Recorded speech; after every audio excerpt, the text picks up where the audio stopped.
Après le Kentucky, la caravane électorale de France 24 arrive dans l'Ohio, le plus indécis, le plus disputé des États aussi.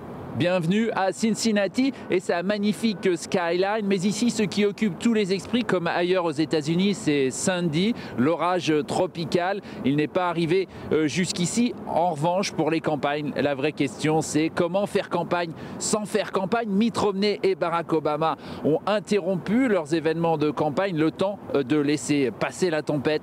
Vous allez le voir sur le terrain, cette campagne, elle continue bel et bien. Côté républicain, Mitt Romney n'est donc pas là et c'est Newt Gingrich qui vient tenir la scène. Nous le retrouvons à Lebanon, en périphérie de Cincinnati. L'ancien candidat aux primaires, ancien speaker de la Chambre, sait que la bataille de l'Ohio va déterminer l'élection. Il faut se battre sur le terrain pour rattraper la faible avance de Barack Obama dans les sondages. Le futur sera radicalement différent en fonction de qui l'emporte. Mr. Speaker, can I ask you quickly, why are you here in Ohio? Is this about rallying the troops right now?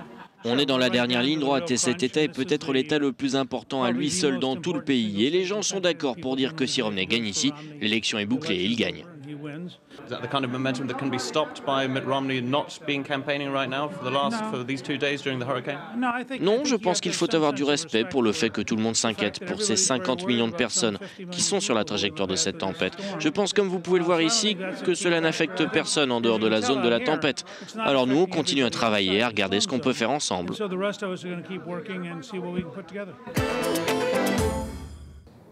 Et pour cause de Sandy, il faut se contenter ici de la photo de Barack Obama. En revanche, ses supporters sont là. En ce moment même, c'est le sénateur Dick Durbin qui est de l'Illinois et qui est venu ici dans l'Ohio pour faire campagne. Il parle à des catholiques pour Obama. C'est le nom de leur groupe. Le sénateur, un proche d'Obama, est au téléphone pour motiver les électeurs démocrates de Cincinnati. Merci beaucoup d'être là pour le président. Sont-ils bouleversés par Sandy? Oui, mais le camp Obama ne s'en plaint pas. Le président sera président. Il comprend qu'un désastre naturel de cette envergure est sa plus grande priorité. Le travail de terrain ne s'arrêtera pas. Les démocrates sont persuadés que c'est ce qui leur permettra de faire la différence en Ohio. Nous étions ici en premier, nous sommes ici en grand nombre et cela comptera le jour des élections. Les candidats sont certes absents pour 2 jours, mais les électeurs fatigués de matraquage publicitaire n'ont aucun répit à attendre.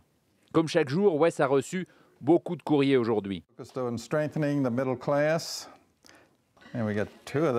Ce tract dit renforcer la classe moyenne. Il y en a 2.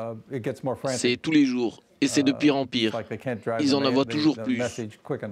Et on a ça aussi au téléphone.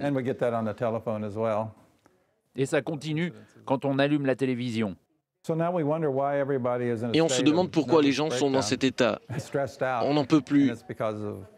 Et c'est à cause de ce qu'on voit là. Il y a des limites à ce qu'on peut absorber. Wes va encore recevoir beaucoup de courriers pendant une semaine. Ce sera en vain. Il a déjà voté. Et pour cause, les bureaux de vote dans l'Ohio sont ouverts depuis le 2 octobre. Nous décidons donc d'aller y faire un tour. Et pourquoi pas justement dans le bureau où Wes a voté. Et le moins qu'on puisse dire, c'est qu'il y a beaucoup de monde. Peut-être parce qu'on annonce une tempête ici aussi pour les jours à venir. Après l'enregistrement, les électeurs viennent s'asseoir dans cette salle pour voter. Voici à quoi ressemble un isoloir ici dans l'Ohio. Je parle doucement pour ne pas déranger les gens qui votent.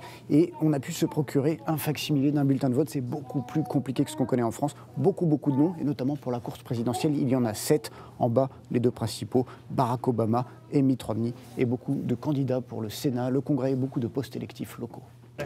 Nous n'avons pas le droit de parler aux électeurs dans un rayon de moins de 100 pieds, 30 mètres du bureau de vote. Mais passé cette distance, toute discussion politique est autorisée. Et tout le monde vient ici dans ce bureau de vote à Lebanon et nous avons même trouvé une femme qui parle français. Bonjour madame. Bonjour. Vous avez voulu voter aujourd'hui? Oui, je voulais, mais il y avait trop de queues. Alors j'ai parti. Est-ce que vous savez pour qui vous allez voter et pourquoi? Oui, parce que je vais voter pour Romney, parce que je n'aime pas ce qui se passe maintenant avec Obama. J'ai voté pour le président Obama. Il a fait du bon boulot. Il faut mettre un peu la pression sur le Congrès pour qu'ils avancent. Je suis mère célibataire, il faut que je travaille dur. La politique d'Obama est mieux pour moi. Les premiers sondages sortis des urnes, parmi ceux qui ont voté par anticipation, donnent Obama légèrement gagnant. Mitt Romney sera de retour dans l'Ohio ce mardi pour un meeting en périphérie de Dayton, un peu plus au nord. Et c'est donc cette route que la France 24 Mobile va suivre.